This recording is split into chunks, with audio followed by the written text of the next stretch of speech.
Hello everyone, welcome to science space.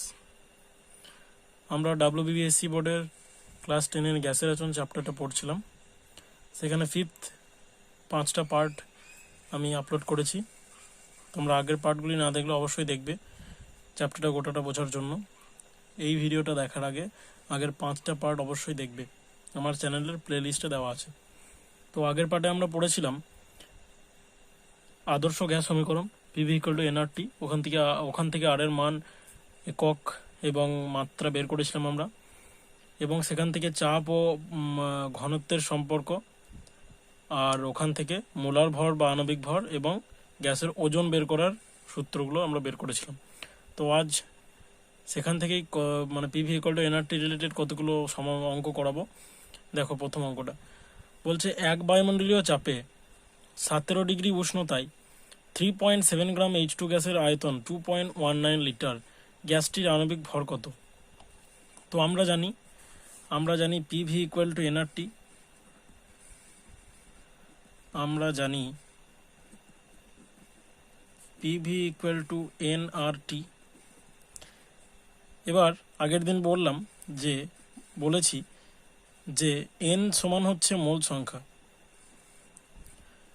সংখ্যা সমান যত গ্রাম দেওয়া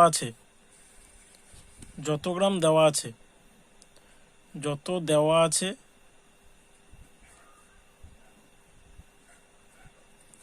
মানে গ্যাসটার ওজন যত দেওয়া আছে বাই আণবিক ভর। যত ওজন দেওয়া আছে বাই আণবিক ভর। তাহলে এখানে মোল সংখ্যা সমান কত? এখানে মোল সংখ্যা n সমান দেওয়া আছে কত গ্রাম? 3.7 গ্রাম। আর আমরা জানি যে হাইড্রোজেনের আণবিক ভর হচ্ছে 2। তাহলে এখানে n সমান পেলাম 3.7/2। ঠিক আছে, বেশ। এবার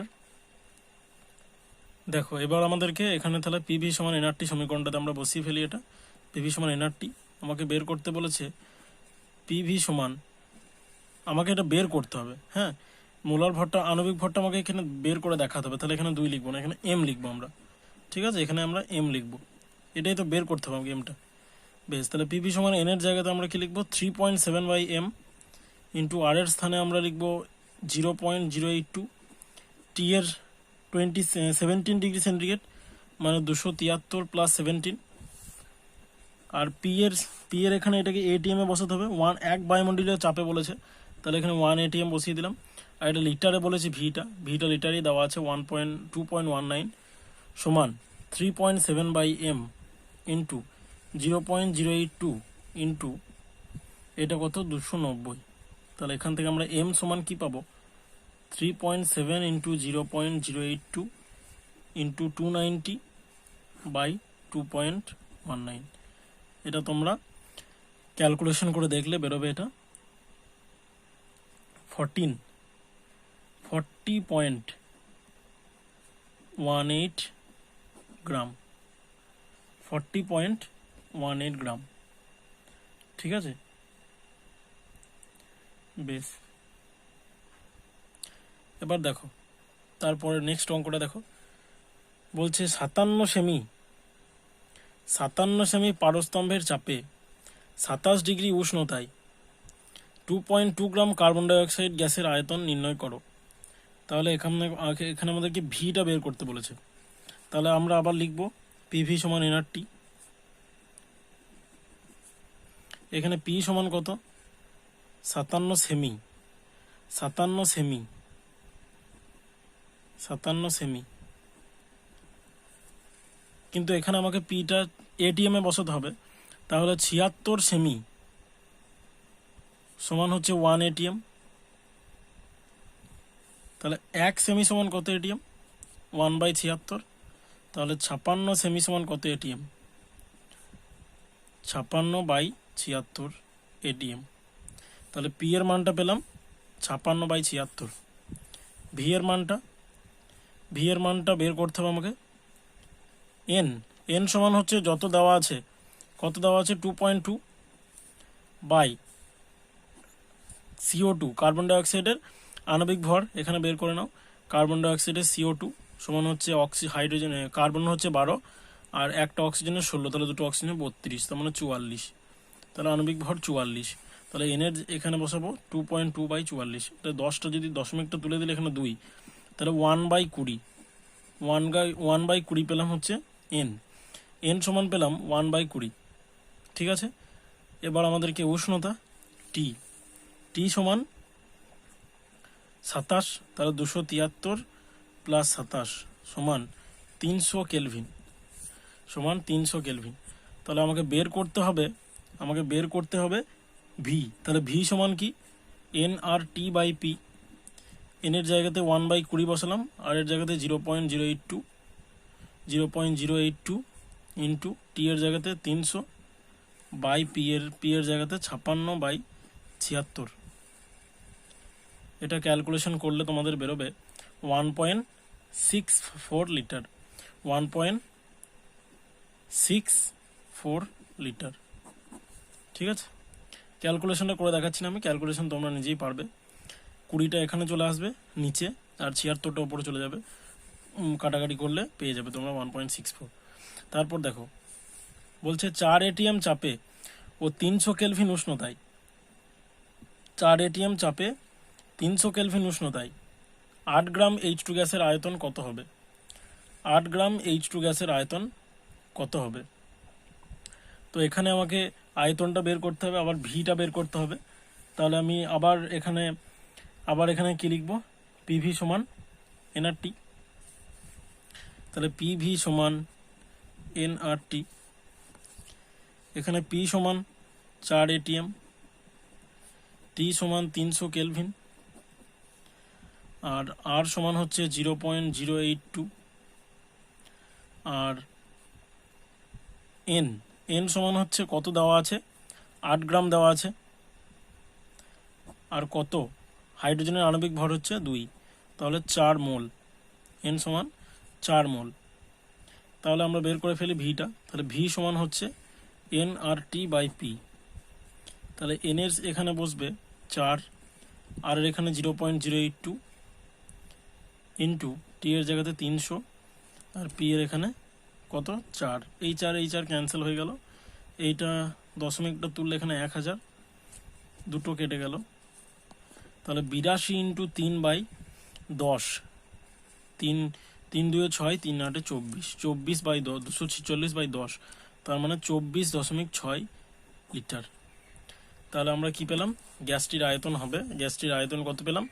24.6 লিটার, এটা পেলাম। ঠিক আছে, বেশ। এবার এখান থেকে অঙ্কগুলো গেল। এবার আদর্শ গ্যাস আর বাস্তব গ্যাস, এই দুটো জিনিস এখানে দেখো, আদর্শ গ্যাস এবং বাস্তব গ্যাস।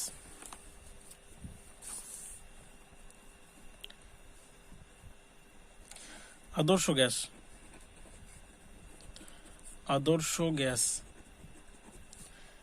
আদর্শ গ্যাস কাকে বলবো? যেসব গ্যাস বয়েল ও চার্লসের সূত্র মেনে চলে তাদেরকেই বলা হয় আদর্শ গ্যাস। যেসব গ্যাস বয়েল ও চার্লসের সূত্র মেনে চলে, যেসব গ্যাস যে কোনো চাপ এবং তাপমাত্রাতে লিখতে পারি, যে কোনো চাপ ও উষ্ণতা বা তাপমাত্রা, উষ্ণতায় বয়েল ও চার্লসের সূত্র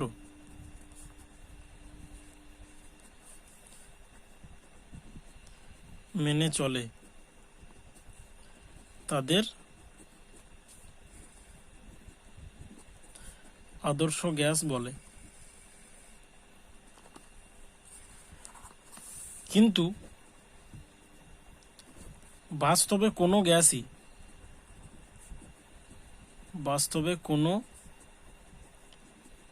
গ্যাসই আদর্শ নয়, তাদের বাস্তব গ্যাস বলে। তাহলে কি বুঝলাম? যে আদর্শ গ্যাস, এখানে বাস্তব গ্যাসটাও বলে দিয়েছি, এখানে আদর্শ গ্যাস হচ্ছে যেসব গ্যাস যে কোনো চাপ ও উষ্ণতায় বয়লের চার্লসের সূত্র মেনে চলে, তাদের আদর্শ গ্যাস বলে। কিন্তু বাস্তবে কোনো গ্যাসই আদর্শ নয়, এদের বাস্তব গ্যাস বলে। তাহলে তোমরা বলবে যে যদি কোনো গ্যাস মেনে নাই চলে, তাহলে আমরা পিভি সমান এনআরটি, বয়লের সূত্র, চার্লসের সূত্র, অ্যাভোগাড্রোর সূত্র এগুলো কেন করলাম? আসলে এগুলো কেন করলাম সেটা তোমরা খুব ভালো করেই বুঝবে, আর এগুলো গুরুত্বও খুব বেশি, সেটা তোমরা এই ভিডিওতেই শেষে বলবো অথবা পরের ভিডিওতে বলবো। এরপর আমরা পড়ব আদর্শ গ্যাসের গতিতত্ত্বের স্বীকার্য। আদর্শ গ্যাসের গতিতত্ত্বের স্বীকার্য মানেটা কি? দেখো, যে আদর্শ গ্যাস হচ্ছে কারা? যারা বয়েল ও চার্লসের সূত্র মেনে চলে। বাস্তবে কোনো গ্যাসই মেনে চলে না। তাহলে বাস্তবে কোনো গ্যাস মেনে চলে না, আর আদর্শ গ্যাসগুলো মেনে চলে। এবার এই কতগুলো, এই গতিতত্ত্বের স্বীকার্যে কতগুলো পয়েন্ট আছে, সেই পয়েন্টগুলোকে ধরে বয়েল ও চার্লসের সূত্রটা প্রয়োগ করা হয় আদর্শ গ্যাসের ক্ষেত্রে। তো এই পয়েন্টগুলো যারা মানবে তারাই হবে একমাত্র আদর্শ গ্যাস, আর তারাই বয়েল ও চার্লসের সূত্র মেনে চলবে। কিন্তু বাস্তবে এই পয়েন্টগুলো বাস্তব গ্যাসগুলো মানে না, ওই জন্য তারা বয়েল ও চার্লসের সূত্রও মানে না। তাহলে কেন মানে না আর কতটা মানে না সেগুলো পরে বুঝবো আমরা। এখন আমরা দেখবো যে কোন পয়েন্টগুলো হলে, কোন পয়েন্টগুলো যদি কেউ মেনে চলে কোনো গ্যাস, তাহলে সেই গ্যাসটা আদর্শ গ্যাস হবে। আর বাস্তব গ্যাসগুলো মেনে চলে না, ওই জন্য ওরা বাস্তব গ্যাস, ওই জন্য ওরা বয়েল ও চার্লসের সূত্র মেনে চলে না। তাহলে আদর্শ গ্যাস হতে গেলে কোন কোন পয়েন্টগুলো মানতে হবে, সেটাই হচ্ছে আদর্শ গ্যাসের গতিতত্ত্বের স্বীকার্য। সেই পয়েন্টগুলো কি কি আমি লেখা আছে আমার, সেখান থেকে আমি তোমাদেরকে দেখাবো। দেখো, প্রথম পয়েন্ট হচ্ছে প্রতিটি গ্যাস অসংখ্য ক্ষুদ্র কণা অর্থাৎ গ্যাসীয় অণু দিয়ে গঠিত। এই কণাগুলি গোলাকার ও বিন্দু ভরের হয়। মানেটা কি? প্রতিটা গ্যাসই অসংখ্য ক্ষুদ্র কণা অর্থাৎ গ্যাসীয় অণু দিয়ে গঠিত। এই কণাগুলি গোলাকার এবং বিন্দু ভরের, এটা ধরে নেওয়া হয়েছে যে কণাগুলি হচ্ছে গোলাকার এবং বিন্দু ভরের। 2 নম্বর পয়েন্ট কি? গ্যাসের অণুগুলির মধ্যে কোনো আকর্ষণ বা বিকর্ষণ বল কাজ করে না, এটাও ধরে নেওয়া হয়েছে। এটা সেকেন্ড পয়েন্ট। থার্ড পয়েন্ট কি? গ্যাসের অণুগুলির ভর বিন্দু ভরের হওয়ায় সমগ্র গ্যাসের তুলনায় অর্থাৎ পাত্রের আয়তনের তুলনায় খুব নগণ্য হয়। আমি বলেছিলাম প্রথম পার্টে বলেছিলাম যে গ্যাসের কোনো নির্দিষ্ট আয়তন থাকে না, গ্যাসকে যেই পাত্রে রাখা হয় সেই পাত্রেরই আকার ধারণ করে। কারণ যদি কোনো একটা অল্প পরিমাণ গ্যাসকে যদি পাত্রের মধ্যে রাখি, বড় পাত্রের মধ্যে, তাহলে বড় পাত্রের মধ্যেও ছড়িয়ে পড়বে, আর ছোট পাত্রতে রাখলে ছোট পাত্রের মধ্যেও ছড়িয়ে পড়বে। তাহলে পাত্রের গোটা আয়তনটাই গ্যাসের আয়তন হয়ে দাঁড়ায়। কিন্তু গ্যাসের অণুগুলোর আয়তন আলাদা, গ্যাসের অণুর আয়তন আর গ্যাসের আয়তন আলাদা। গ্যাসের আয়তন আর পাত্রের আয়তন একই, কারণ বললাম যে গ্যাসের আয়তন আর পাত্রের আয়তন একই হয়, কারণ গ্যাসের কোনো নির্দিষ্ট আয়তন নেই, যে কোনো পাত্রের মধ্যে ছড়িয়ে পড়ে। তাহলে গ্যাসের আয়তন আর পাত্রের আয়তন একই, কিন্তু গ্যাসের বিন্দুগুলোর আয়তন আলাদা। তো এখানে কি বলছে 3 নম্বর পয়েন্টে, যে অণুগুলির ভর বিন্দু ভরের। প্রথম পয়েন্টে বলা হয়েছে অণুগুলি বিন্দু ভরের এবং গোলাকার। তো এটা কি? বিন্দু ভরের হওয়ায় এদের আয়তনটা গ্যাসের আয়তন বা পাত্রের আয়তনের থেকে খুব কম হয়। ঠিক আছে। ফোর্থ পয়েন্ট বলছে গ্যাসের অণুগুলি সম্ভাব্য সব দিকে অতি দ্রুত গতিতে সরলরেখায় বিচরণ করে। বিচরণের সময় গ্যাসের অণুগুলি পরস্পরের সঙ্গে এবং গ্যাস আধারের গায়ে ধাক্কা খায় এবং আঘাত করে।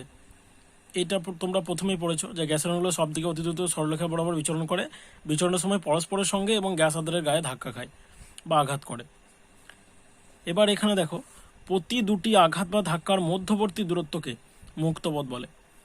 এখানে একটা গ্যাসের অণু আছে ধরে নাও, আর এখানে একটা গ্যাসের অণু আছে, এদের মধ্যে একটা ধাক্কা হলো, আর এখানে এখানে একটা ধাক্কা হলো। তাহলে এখানে যে দূরত্বটা অতিক্রম করলো, মধ্যবর্তী যে দূরত্ব এদের মধ্যে, সেই দূরত্বটাকে বলা হয় মুক্ত পথ। আর পরপর দুটি ধাক্কার মধ্যে গ্যাসের অণু যে গড় দূরত্ব অতিক্রম করে, সেটা হচ্ছে তার গড় মুক্ত পথ। ঠিক আছে। পরপর দুটি ধাক্কা বা আঘাতের মধ্যে গ্যাসের অণু যে গড় দূরত্ব অতিক্রম করে, সেটা হচ্ছে তার গড় মুক্ত পথ। আর প্রতি দুটি ধাক্কার মধ্যবর্তী দূরত্বকে বলা হয় মুক্ত পথ। মানে বেগ আর গড় বেগের মতো কনসেপ্টটা এখানে লাগবে। মুক্ত পথ হচ্ছে প্রতি দুটি আঘাত বা ধাক্কার মধ্যবর্তী দূরত্ব, আর পরপর দুটি ধাক্কার মধ্যবর্তী দূরত্বের যে গড়, ধাক্কার ফলে গ্যাসের অণু যে গড় দূরত্ব অতিক্রম করে, গ্যাসের অণুটা যে গড় দূরত্ব অতিক্রম করে। আর এখানে ছিল কি, তাদের মধ্যবর্তী দূরত্ব ছিল মুক্ত পথে, তাদের মধ্যবর্তী দূরত্ব। আর এখানে পরপর দুটি ধাক্কার মধ্যে গ্যাসের অণু যে গড় দূরত্ব অতিক্রম করে, সেটা হচ্ছে তার গড় মুক্ত পথ। আর 5 নম্বর পয়েন্টটা কি বলছে, গতিশক্তি তার পরম উষ্ণতার সমানুপাতিক হয়। পরম উষ্ণতা বাড়লে গ্যাসের গতিশক্তি বাড়বে। গ্যাসের অণুর গতিশক্তি তার পরম উষ্ণতার সমানুপাতিক হয়, আর পরম উষ্ণতা বাড়লে গ্যাসের গতিশক্তি বাড়বে। এটা হচ্ছে 5 নম্বর পয়েন্ট। আরও দু একটা পয়েন্ট আছে, তার মধ্যে হচ্ছে তোমার গ্যাসের অণুগুলির স্থিতি, মানে এখানে 6 নম্বর পয়েন্ট হিসেবে লিখতে পারো যে 6 নম্বর পয়েন্ট হিসেবে লিখতে পারো যে গ্যাসের অণুগুলির সংঘর্ষ স্থিতিস্থাপক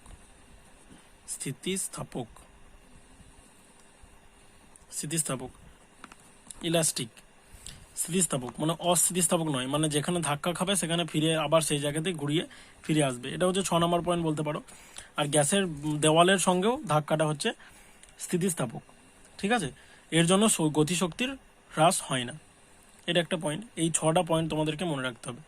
এগুলো হচ্ছে আদর্শ গ্যাসের গতিতত্ত্বের স্বীকার্য। এই পয়েন্টগুলোকে ধরে নেওয়া হয়েছিল, তারপর বয়লে চার্লসের সূত্র প্রয়োগ করা হয় এদেরকে, যে এই পয়েন্টগুলো মানলেই তারা গ্যাসের আদর্শ গ্যাস হবে, আর এই পয়েন্টগুলো না মানলে তার আদর্শ গ্যাস হবে না। বাস্তব গ্যাসগুলো এই পয়েন্টগুলো মানে না। কেন মানে না সেটা দেখবো আমরা। তো এই পয়েন্টগুলো কারা দিয়েছিলেন? এই গ্যাসের গতিতত্ত্বের স্বীকার্যের পয়েন্টগুলো দিয়েছিলেন বোল্টজম্যান, ম্যাক্সওয়েল ও ক্লসিয়াস। এই বিজ্ঞানীরা এই গ্যাসের গতিতত্ত্বের স্বীকার্যগুলো দিয়েছিলেন, বা কাইনেটিক থিওরি অফ গ্যাসেস, গতিতত্ত্বের স্বীকার্য। তো এবার আমরা দেখব যে বাস্তব গ্যাসগুলো কেন এগুলো মেনে চলে না। তাহলে এটা দেখি আমরা। তাহলে বাস্তব গ্যাস, তাহলে এখানে লিখতে পারি গ্যাসের আদর্শ আচরণ থেকে বিচ্যুতি। আদর্শ আচরণ থেকে বিচ্যুতি। কেন বাস্তব গ্যাসগুলো আদর্শ আচরণ থেকে বিচ্যুত হয়? কেন এরা আদর্শ গ্যাসের মতো আচরণ করে না, আদর্শ গ্যাসের গতিতত্ত্বের স্বীকার্যগুলোকে মেনে চলে না? সেটা দেখো, আমি আমার এখানে দেখাই, লেখার মধ্যেই আছে। দেখো, বলছে প্রথম পয়েন্টটা দেখো, বলছে গ্যাসের গতিতত্ত্ব অনুযায়ী গ্যাসের অণুগুলি বিন্দু ভরের এবং এদের আয়তন পাত্রের মোট আয়তনের বা গ্যাসের আয়তনের থেকে নগণ্য ধরা হয়। কিন্তু বাস্তবে খুব কম হলেও গ্যাসের অণুগুলির আয়তন বর্তমান, তাই বাস্তবে গ্যাসের অণুগুলি বিচরণের জন্য কার্যকরী আয়তন তাত্ত্বিক আয়তনের থেকে কিছুটা বেশি হয়। দেখো এই পয়েন্টটা বলি। প্রথম পয়েন্ট আয়তনজনিত ত্রুটি। প্রথম পয়েন্টের হেডিংটা লিখবো আয়তনজনিত ত্রুটি। দেখো, এটা বুঝিয়ে দিই, তারপর আরেকবার পড়বো। আমরা গ্যাসের গতিতত্ত্বতে ধরেছিলাম যে পাত্রতে একটা গ্যাস আছে, আর এই পাত্রের মোট যা আয়তন, গ্যাসের আয়তন একই। গ্যাসের আয়তন আর পাত্রের আয়তন, গ্যাসের আয়তন সমানই হচ্ছে এখানে পাত্রের আয়তন।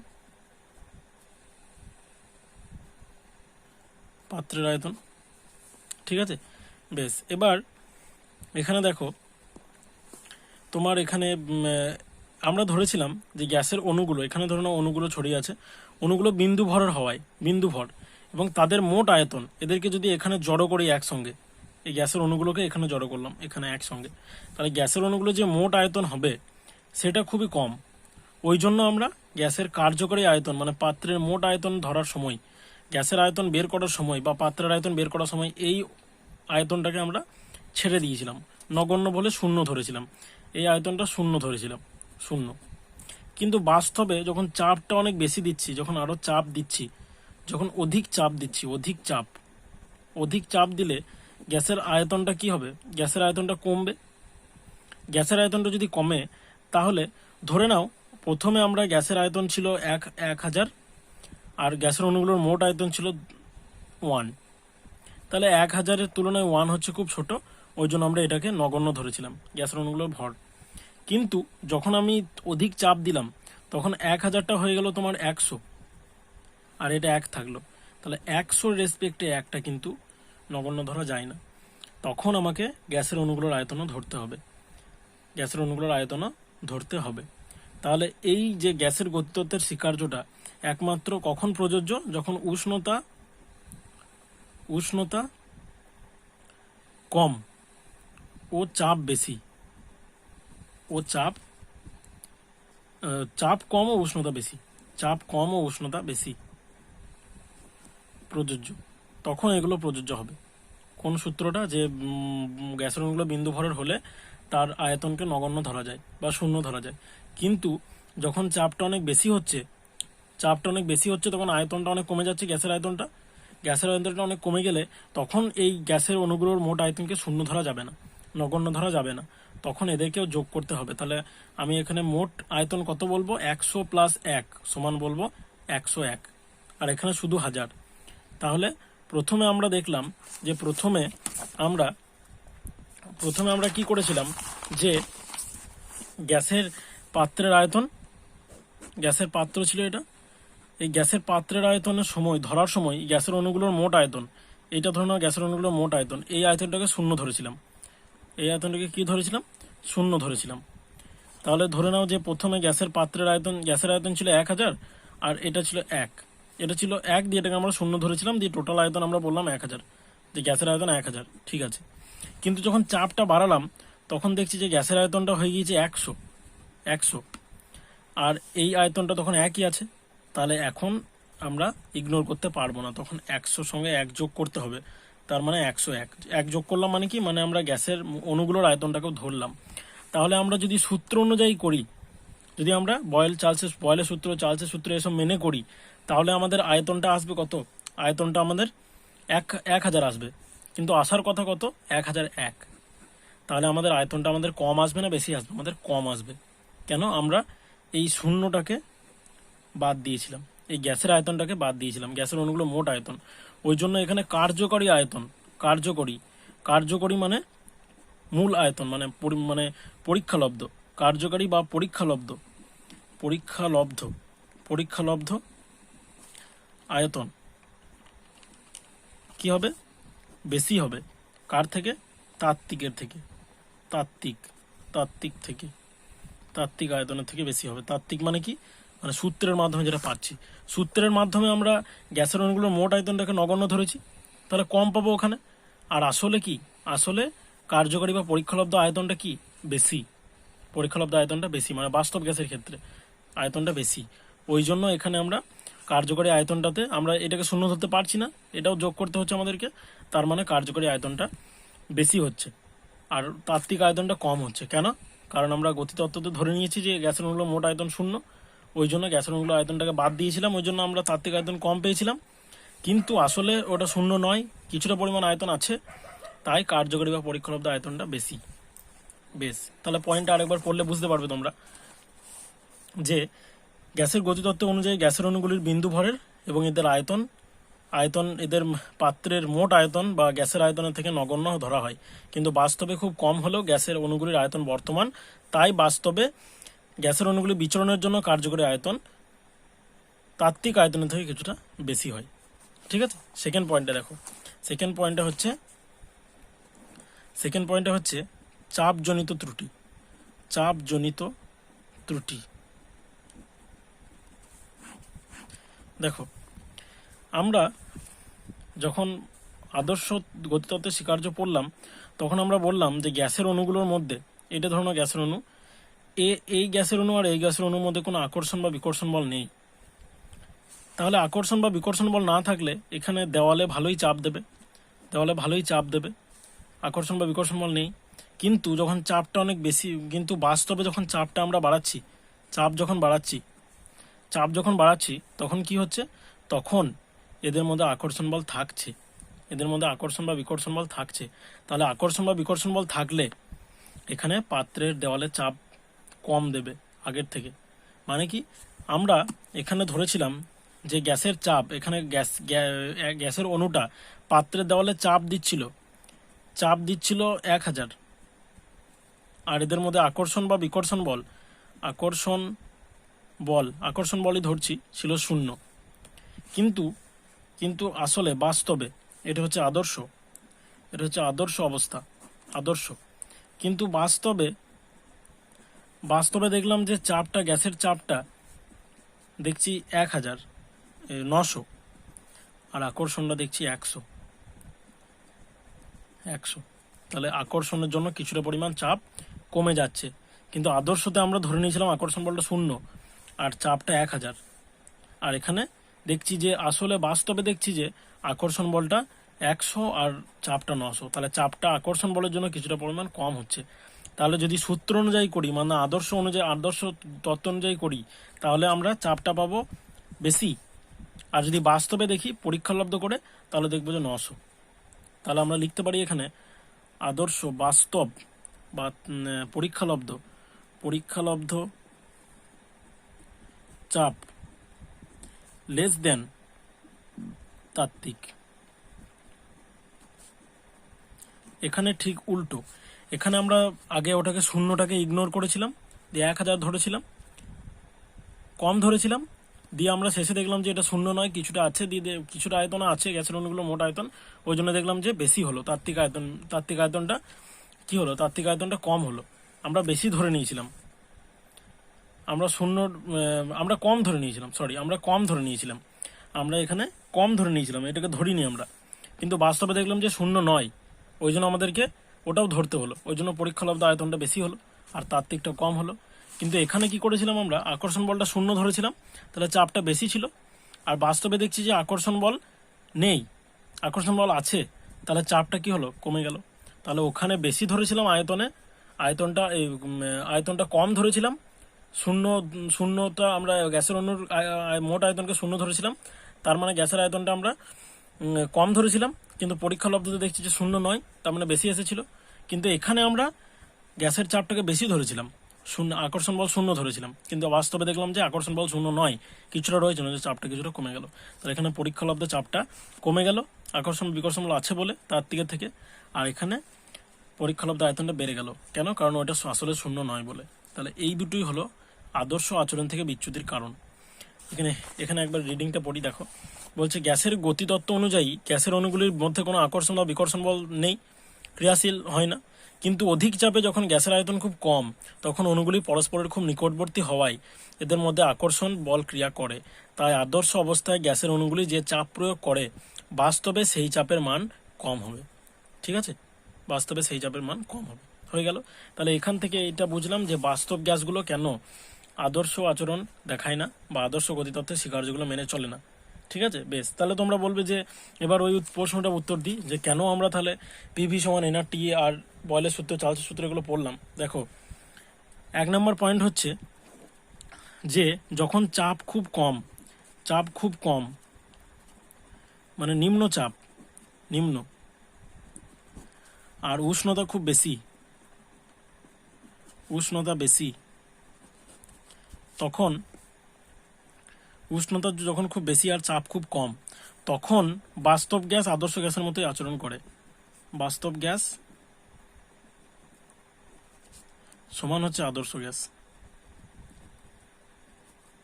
তাহলে এখান থেকে একটা সুবিধা পেলাম যে আদর্শ গ্যাস যখন সূত্র পেয়ে গেছি, আমরা বাস্তব গ্যাসের সূত্র পেয়ে গিয়েছি। এইটা একটা সুবিধা যে আদর্শ গ্যাসের সূত্রগুলো কেন পড়লাম। এখানে তো আমরা যখন ত্রুটিগুলো বলছি, তখন আমরা বারবার বলছি, দেখো এখানে ত্রুটিটা যখন বলেছি, তখন বলেছি যে অধিক চাপে, যখন অধিক চাপ তখন ত্রুটিটা দেখা যাচ্ছে। অধিক চাপ না হলে কিন্তু আদর্শ গ্যাসে বাস্তব গ্যাস মোটামুটি একই হবে। ঠিক আছে, অধিক চাপে কি হচ্ছে, অধিক চাপে এখানে কি হলো, আয়তনটা অনেক কম হয়ে যাচ্ছে, ওই জন্য আকর্ষণ বল কাজ করছে। অধিক চাপ না হলে আকর্ষণ বল কাজ করবে না, চাপ যদি খুব কম হয়, তাহলে তখন আদর্শ গ্যাসে বাস্তব গ্যাস সমান হবে। ঠিক আছে, এবার সেকেন্ড পয়েন্টটা কি, সেকেন্ড পয়েন্টটা হচ্ছে পিভি সমান এনআরটি আমরা পেয়েছি। এটা কার ক্ষেত্রে, এটা আদর্শ গ্যাসের ক্ষেত্রে। এবার এখান থেকেই আমরা বাস্তব গ্যাসের সমীকরণটা পাই, যেটা হচ্ছে P plus A by V square into V minus N B সমান আরটি। এখানে শুধু এন লিখি, শুধু বি লিখি, P plus A by V square সমান ভি মাইনাস ভি সমান আরটি। এটা হচ্ছে বাস্তব গ্যাসের সমীকরণ। এটা তোমাদের নেই, এটা তোমরা ক্লাস 11-এ পড়বে। বাস্তব গ্যাস, এটা হচ্ছে বাস্তব গ্যাসের সমীকরণ। তাহলে আদর্শ গ্যাস থেকেই দেখো এসেছে, এটা আদর্শ গ্যাস থেকে এসেছে। তাহলে এটা একটা গুরুত্ব যে বাস্তব গ্যাসের ক্ষেত্রে সূত্রগুলো প্রযোজ্য না হলেও আমরা আদর্শ গ্যাস সমীকরণ থেকে বাস্তব গ্যাসের সমীকরণটা আনতে পারছি। ঠিক আছে, বেশ, তাহলে তোমাদের গ্যাসের আচরণ চ্যাপ্টারটা মোটামুটি শেষ। এবার এখানে কিছু আর দুটো জিনিস বাকি আছে, সেটা একটু বলে দিই, তাহলে পুরোপুরি শেষ হয়ে যাবে। তারপর আমি সূত্রগুলো আর ম্যাথামেটিক্যাল প্রবলেমের জন্য একটা আলাদা ভিডিও করে এই চ্যাপ্টারটা পুরোপুরি শেষ করব। দেখো এখানে দুটো জিনিস আছে, একটু বলে দিই। সেটা হচ্ছে তোমার আয়তনের ওপর চাপের প্রভাব। গ্যাসের আয়তনের ওপর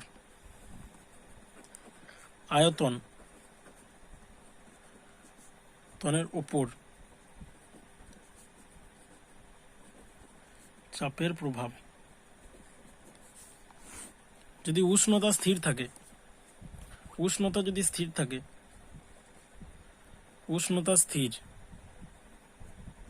তাহলে উষ্ণতা স্থির থাকলে যদি চাপ বাড়ানো হয়, চাপ যদি বাড়ানো হয়, চাপ যদি বাড়ানো হয় তাহলে কি হবে? আয়তন কমবে, আয়তন কমবে। এটা বয়লের সূত্র। তাহলে এটা গ্যাসের আয়তনের উপর চাপের প্রভাব। আর একটা বেগ ও গ্যাসের চাপের উপর উষ্ণতার প্রভাব। বেগ ও চাপের উপর, বেগ ও চাপের উপর উষ্ণতার প্রভাব। দেখো বেগ বাড়ালে, উষ্ণতা বাড়ালে, উষ্ণতা যদি বাড়াই তাহলে বেগ বৃদ্ধি পাবে, গতিশক্তি, গতিশক্তি বৃদ্ধি পাবে, গতিশক্তি বৃদ্ধি পেলে বেগ বৃদ্ধি পাবে। আর বেগ যদি বৃদ্ধি পাবে তাহলে দেওয়ালে আরো বেশি পরিমাণে চাপ দেবে, তার মানে চাপ বৃদ্ধি পাবে। তাহলে আমরা এখান থেকে লিখতে পারি উষ্ণতা ভ্যারিজাস গতিশক্তি ভ্যারিজাস বেগ ভ্যারিজাস চাপ। এরপর দেখো একটা প্রশ্ন আছে যেটা বাকি ছিল, শুষ্ক বায়ু আর্দ্র অপেক্ষা থেকে ভারী কেন? আমাদের এমনিতে মনে হবে যে আর্দ্র বায়ুতে জলীয় বাষ্প আছে তাই আর্দ্র বায়ু বেশি ভারী। আসলে শুষ্ক বায়ু ভারী কেন সেটা দেখো। শুষ্ক বায়ু হচ্ছে নাইট্রোজেন এবং অক্সিজেন দিয়ে গঠিত, এর মধ্যে নাইট্রোজেন আর অক্সিজেন থাকে। শুষ্ক বায়ু, এমনি বায়ুতে নাইট্রোজেন অক্সিজেন সব থেকে বেশি থাকে, এটা 77%, এটা 20%। আর্দ্র বায়ুতে কী কী থাকে? O2 থাকে, N2 থাকে আর জলীয় বাষ্প। মানে শুষ্ক বায়ুতে যেটা থাকে সেটা এখানেও থাকে, জলীয় বাষ্পটা এখানে অ্যাড হয়, মানে O2 আর N2 থাকে, আর যদি জল বাষ্পীভূত হয়ে জমা হয় তাহলে সেটা আর্দ্র বায়ুতে পরিণত হয়। এবার এখানে একটা টার্ম জানতে হবে, বাষ্প ঘনত্ব। গ্যাসের বাষ্প ঘনত্ব মানে হচ্ছে সমায়তন গ্যাসের ওজন বাই সমায়তন H2 গ্যাসের ওজন। মানে একই চাপ ও উষ্ণতায়, এখানে টি আর পি যদি স্থির, টি আর পি যদি স্থির থাকে একই চাপ ও উষ্ণতায়, কোনো গ্যাস সমায়তন, কোনো গ্যাস সমায়তন হাইড্রোজেন গ্যাসের থেকে যতগুণ ভারী, সেটা হচ্ছে তার বাষ্প ঘনত্ব। তাহলে O2 বাষ্প ঘনত্ব এখান থেকে কত পাবো? 16। কারণ গ্যাসের ওজন এখান থেকে এই সূত্রটা থেকে আমরা পাবো 16। ধরুন এখান থেকে সূত্র থেকে আমরা পেয়েছি বাষ্প ঘনত্বটা আমরা পেয়েছি 16। আর N2 এর বাষ্প ঘনত্ব হচ্ছে 14, আর জলীয় বাষ্পের বাষ্প ঘনত্ব হচ্ছে 9। তাহলে সমায়তন O2 আর N2 গ্যাসের ভর জলীয় বাষ্পের থেকে বেশি। কেন বেশি? কারণ এর ঘনত্ব বেশি, এই দুজনের ঘনত্ব বেশি, ডি বেশি। তার মানে এদের ডি বেশি যদি হয় ডেনসিটি, তাহলে এম বেশি হবে, এম বেশি, এখানে মাস, এটা মাস বেশি, তাহলে জলীয় বাষ্পের মাস বেশি। আর আর এই O2 আর N2 গ্যাসের ভর জলীয় বাষ্প থেকে বেশি। আর জলীয় বাষ্প হালকা, কেন? তার জলীয় বাষ্পের ঘনত্বটা কম, বাষ্প ঘনত্ব কম, মানে তার ভর কম। তাহলে যদি ভর কম হয় তাহলে এখানে কি বললাম যে শুষ্ক বায়ুতে N2 আর O2 থাকে, N2 আর O2 থাকে, দিয়ে এর বদলে N2 আর O2 জায়গাতে যদি জলীয় বাষ্প ঢোকে, H2O মলিকিউল যদি ঢোকে, তাহলে এগুলো ভারী অণু, এগুলো ভারী, এই ভারী অণুগুলোকে এই H2O হালকা অণুটা রিপ্লেস করে, যার ভর হচ্ছে এদের O2 আর N2 ভরের থেকে কম। কেন কম? কারণ এর ঘনত্ব কম, জলীয় বাষ্প হালকা, মানে ভর কম, ভর কম। কেন ভর কম? কারণ তার ঘনত্ব কম। তার মানে আর্দ্র বায়ু কেন হালকা? কারণ তার মধ্যে ভারী যে নাইট্রোজেনের অক্সিজেন অণুগুলো আছে সেগুলো জলের অণু দিয়ে প্রতিস্থাপিত হয়। ঠিক আছে, আর এটাও এই কারণটাই তোমরা লিখবে যে গ্যাসের বাষ্প ঘনত্ব, জলীয় বাষ্পের বাষ্প ঘনত্ব সমায়তন অক্সিজেন আর নাইট্রোজেনের বাষ্প ঘনত্ব থেকে কম হয়, তাই এর ভরও কম হয়, জলীয় বাষ্প হালকা হয়, তাই আর্দ্র বায়ু শুষ্ক বায়ুর থেকে হালকা হয়। আর আর্দ্র বায়ুতে, শুষ্ক বায়ুতে নাইট্রোজেনের অক্সিজেন থাকে, নাইট্রোজেনের অক্সিজেনের মলিকিউল থাকে, আর তাদের আণবিক ভর আমরা জানি 28 আর 32, তাহলে যোগ করলে যে ভরটা বেরোবে সেই ভরটা অনেক বেশি, ওই জন্য শুষ্ক বায়ু অনেক ভারী হয়। তাহলে এখানেই আমরা এই ভিডিওটা শেষ করব এবং আমরা তোমাদের গ্যাসের আচরণ চ্যাপ্টারটা কমপ্লিট হয়ে গেল। পরের চ্যাপ্টার রাসায়নিক গণনা, ওটা আমি খুব তাড়াতাড়ি শুরু করতে চলেছি। আর তার আগে আর একটা লাস্ট ভিডিও এই চ্যাপ্টারে দেবো আমি, যেখানে প্রত্যেকটা সূত্র থাকবে আর অনেকগুলো গাণিতিক প্রশ্নের সমাধান করাবো। ঠিক আছে, তো চ্যানেলটাকে ভালো লাগলে সাবস্ক্রাইব করবে অবশ্যই, আর বেল আইকনটা প্রেস করে দেবে তার সঙ্গে, আর বন্ধুদের মধ্যে খুব শেয়ার করো। তোমরা ভিউ হচ্ছে, মোটামুটি ভালোই ভিউ হচ্ছে, কিন্তু তোমরা সাবস্ক্রাইব করছো না। সাবস্ক্রাইব করো, তাহলে আমি আরও ইন্সপিরেশন পাবো এবং আরও তোমাদের জন্য আরও ভিডিও আনবো। ওকে।